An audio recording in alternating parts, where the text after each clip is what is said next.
डभोई में श्री कृष्णम फाउंडेशन की ओर से मिट्टी के गणेश जी तैयार करने की प्रतियोगिता का आयोजन करवाया जाता है। बीते 2 सालों से ये आयोजन हो रहा है, तब इस साल भी ये आयोजन श्री कृष्णम फाउंडेशन की ओर से करवाया गया है।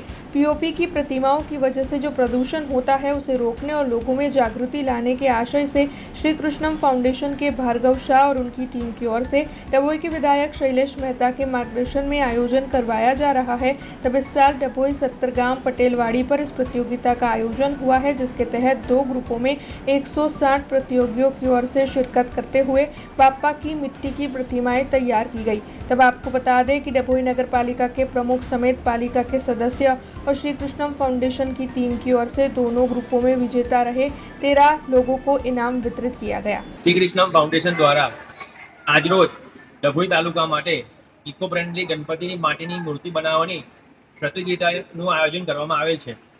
આ પ્રતિયોગિતાનું આ સફળતાપૂર્વક બીજું વર્ષ છે।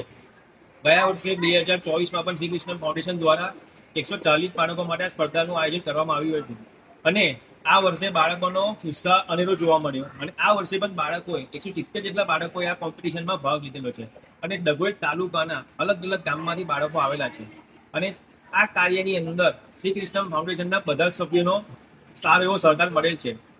શ્રી કૃષ્ણ ફાઉન્ડેશન દ્વારા અવારનવાર આવી પ્રવૃત્તિ કરવામાં આવતી રહેતી હોય છે અને શ્રી કૃષ્ણ ફાઉન્ડેશનના આ પ્રોગ્રામની અંદર ડભોઈના ધારાસભ્ય શ્રી શૈલેષભાઈ મહેતા અને બીરેનભાઈ શાહ નગરપાલિકા પ્રમુખ એમનો પણ સારો એમને સાથ સહકાર મળેલ છે।